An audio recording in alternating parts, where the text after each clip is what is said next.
Una nota muy interesante, tiene que ver con la doctora Julieta, que es bioquímica, que también está acompañada por otra doctora que vamos a presentar ahora cuando busquemos la nota. Buen día, Julieta. Lucha Renato te saluda. Hola, ¿qué tal? Buen día. Bueno, ahí las vemos, están bastante cubiertas, Julieta. Bueno, Julieta, levantá la mano, así me doy cuenta quién sos, así te voy a hablar y presentarme con quién estás, por favor. Estoy con la doctora Viviana, en la guardería del barrio Los Olmos. Bueno, lo presentaba recién y comentaba esto, ¿no? Las preguntas frecuentes que nos hacemos a las dos profesionales, lo que tiene que ver con el COVID, y si parece hay unas placas para compartir y comencemos a desarrollar, porque hay muchas dudas a veces de lo que está pasando con el COVID, de cuándo uno es contacto estrecho, de cuándo es un caso sospechoso, así que me gustaría, Julieta, que comenzáramos a desandar un poco el camino. Bueno, acá la doctora nos va a ayudar con las preguntas. Hola, buen día. ¿Qué tal, doctora? ¿Cómo le va? Lucho la saluda. Bueno, como le decía, estamos para comenzar un poco con lo que tiene que ver. Vamos a arrancar con la primera pregunta, ¿no? Que es muy frecuente, doctora, que es ¿cuándo debo hisoparme? ¿Cuándo soy un paciente o soy una persona que es candidato a hisoparse? Bueno, eso va a depender de la presencia de síntomas, ¿sí? Recordando que los síntomas de COVID son fiebre de 37,2 o más, diarrea o vómitos, falta de gusto, falta de olfato, tos seca. La presencia de esos síntomas nos hacen sospechar de COVID, ¿sí? Para hacer el test de antígeno, que es el test rápido, que nos dice en 15 minutos si tenemos el virus o no, tenemos que tener entre 3 y 7 días de síntomas, porque ahí es cuando el test es más sensible, ¿sí? Entonces, si tengo entre 3 y 7 días de síntomas, me puedo hacer el test de antígeno, ¿sí? En el caso de que no tenga síntomas y soy un contacto estrecho, solo me voy a hisopar si tengo más de 60 años o si tengo una enfermedad, una comorbilidad o si soy personal de salud. En esos casos, sí podemos hacer el test de PCR, que sería el hisopado orofaríngeo, ¿sí?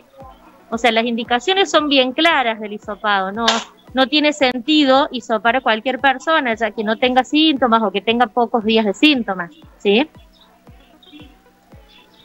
Doctora, y de ahí se desprende otra de las preguntas que es también muy común y muy recurrente, porque recién lo decía usted, me voy a hisopar cuando sé que he estado con un contacto estrecho. ¿Cuándo me convierto en contacto estrecho?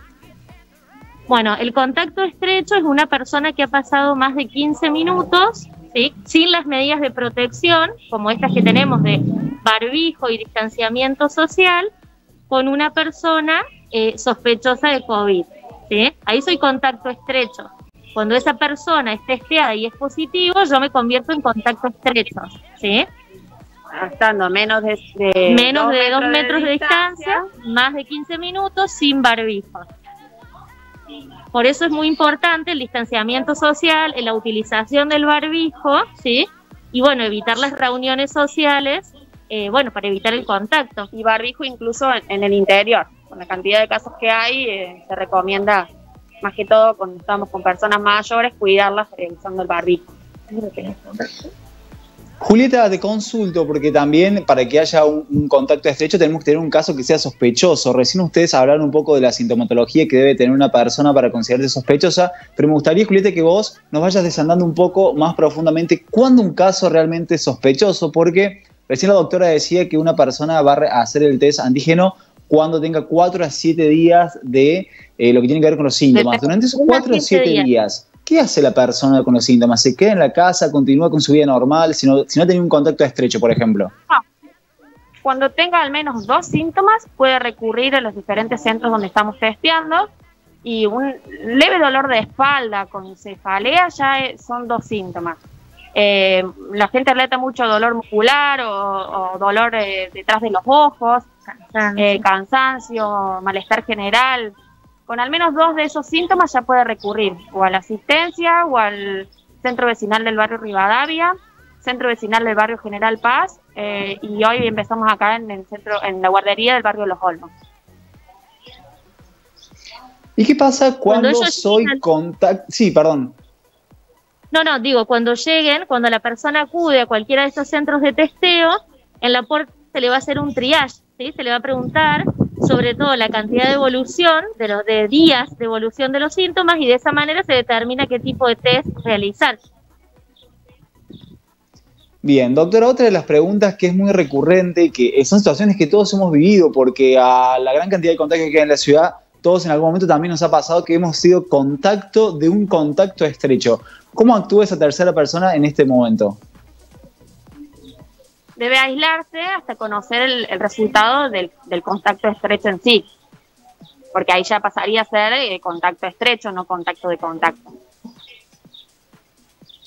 Y Julieta, acabas de decir algo que es muy interesante, que tiene que ver con cómo es el aislamiento que debemos realizar, porque muchas veces no sabemos qué significa aislarse, o no sé si no lo sabemos, muchas veces quizás no lo llevamos a la práctica al 100%. Cuéntenme entre las dos un poco qué es aislarse, cuando tenemos que esperar un resultado o cuando somos un contacto estrecho de una persona positiva.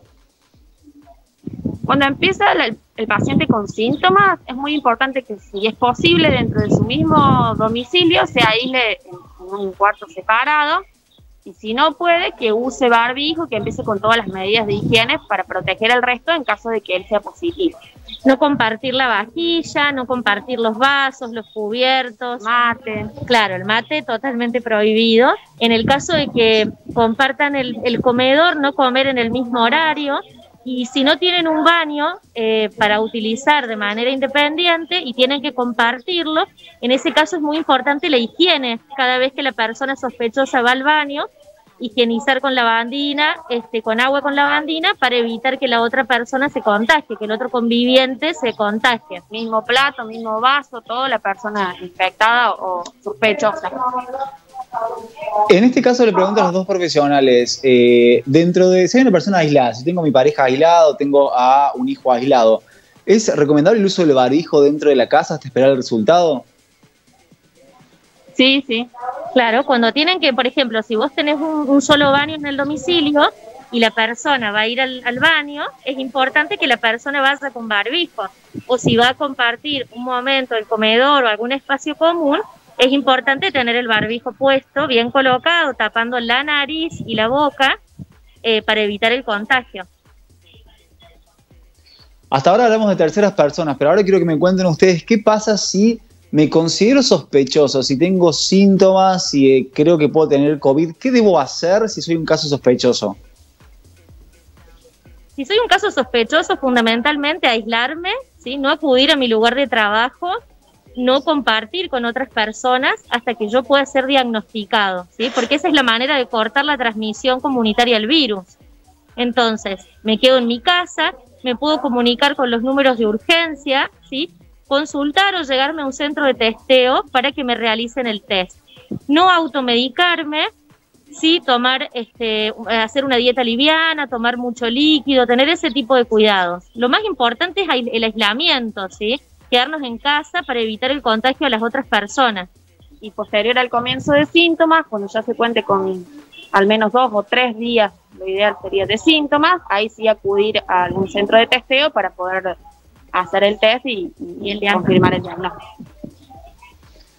Bien, le recordamos a la gente que estamos haciendo un poco lo que tiene que ver con las preguntas básicas que nos hacemos en casa, y le agradecemos a las dos doctoras que están aquí. Vamos a continuar hablando porque es un tema muy importante y que a la gente realmente le interesa, porque se generan muchas dudas y qué mejor que dos profesionales nos ayuden a develarlas. Hay una que es muy importante, que tiene que ver qué pasa si soy en contacto estrecho y qué hago con esta información, porque debo o no de comentar a las personas con las que he compartido un espacio que puedo ser un posible contacto estrecho. Sí, en caso de ser contacto estrecho, una vez que se me confirma el diagnóstico, le debo avisar a esas personas de que soy positiva. De todos modos, una vez que se confirma el diagnóstico, el COE se comunica con el paciente para consultarle de los contactos estrechos. Sí.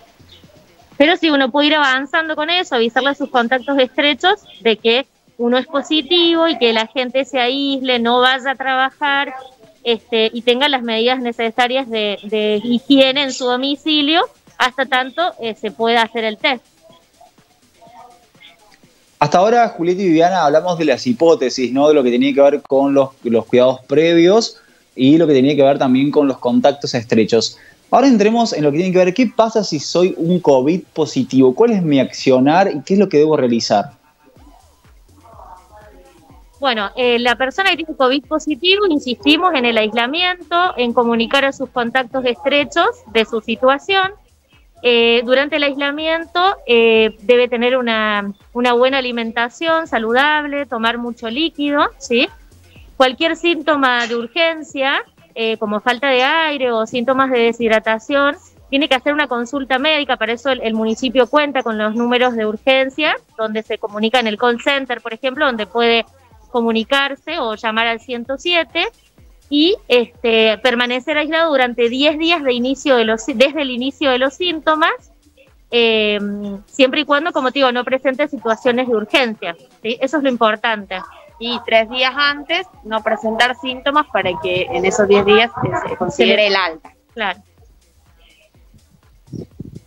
Bien, estamos repasando lo que tiene que ver con las preguntas más frecuentes de COVID-19. Una vez diagnosticado lo que tiene que ver con el positivo, quiero que por último me cuenten qué hacemos durante el día de aislamiento. Digamos, ¿cuánto es el aislamiento a tener en cuenta una vez que soy positivo y cuál es el proceder no solamente de mis contactos estrechos, sino también de los contactos de mis contactos? Bueno, la persona que es positiva debe estar aislada. Su contacto estrecho también debe estar aislado durante 14 días. Y si en esos 14 días presenta síntomas, debe ser testeado. O, dijimos, si tiene una patología de base, también debe ser testeado. El contacto de contacto va a permanecer aislado mientras que su contacto estrecho sea dudoso o sea positivo. Una vez que se hace el hisopado del contacto estrecho y es negativo, el contacto de contacto queda liberado, ¿sí? Bien, estamos aquí respondiendo un poco de las preguntas que tienen que ver con COVID en la ciudad de Villa María. Ustedes están contando que están ahora trabajando en lo que es la guardería del barrio Los Olmos. Me gustaría que me cuenten cómo es la situación allá. Se están acercándose muchas personas, se están realizando análisis. Cuéntenme un poquito lo que tiene que ver con el día a día que están viviendo ustedes. Y hoy es el primer día acá, entonces de a poquito la gente a medida que se va enterando se va acercando. Hoy no hemos tenido todavía demasiadas personas, pero pues como te digo, se van integrando recién ahora. Y en los otros barrios sí, ya hace tiempo que estamos, entonces ya conocen los horarios y los lugares y se llega. En su experiencia, tanto Julieta como Viviana, en este momento de los testeos, ¿tienen algún porcentaje, manejan de lo que son los que se convierten en positivo al momento de hacer testeos? ¿O esto se lo pregunto en relación a los diferentes testeos que han ido realizando en los otros centros de operación? Y estamos manejando entre un 24 y un 35% aproximadamente. Depende de la cantidad de pacientes y el día y el barrio. O asistencia. Por último, ya antes de despedirles, quiero agradecer a las dos. La verdad, sabemos que están trabajando arduamente. Aclararle a la gente que ustedes tienen todas las medidas de seguridad, por eso no está el distanciamiento social eventual entre ustedes dos en esta entrevista que estamos realizando, pero que ambas tienen todo lo que es requerido para el cuidado de COVID-19. Y realmente agradecerles por el trabajo que están haciendo. Sabemos que están trabajando muchísimo más de lo habitual y que muchas de las personas también, como vemos, a nivel mundial, de profesionales que se han alejado de sus familias por cuidados, de que están trabajando grandes guardias, de que realmente están cansados, también sucede acá en la ciudad de Villa María, y está bueno eso, mostrarlo y agradecerles, porque realmente lo que hacen ustedes no tiene precio en este momento, y también sabemos de la situación a veces de los reclamos que están llevando adelante por la baja salarial que llevan y que perciben, así que realmente queremos agradecerles por la vocación con la cual están trabajando y con la cual están defendiendo no solamente la ciudad de Villa María, sino también al interior de la provincia de Córdoba. Bueno, muchas gracias. Y la mejor manera de agradecernos es cuidándose para evitar que los casos sigan aumentando. Les mandamos un gran abrazo a ambas y les agradecemos estar aquí presentes en Buen Día. Bueno, muchas gracias. Igualmente. Allí pasaban desde la asistencia pública lo que tiene que ver la bioquímica, la doctora Julieta y la doctora Viviana González. Esta nota la podés revivir en el canal de YouTube. Es muy importante lo que se desarrolló en el día de hoy porque tiene que ver con las preguntas, tiene que ver con aquellas dudas que podemos llegar a tener en lo referido a las preguntas frecuentes del COVID-19. Entra al canal de YouTube que es Canal 20 Villa María y allí vas a poder verla nuevamente.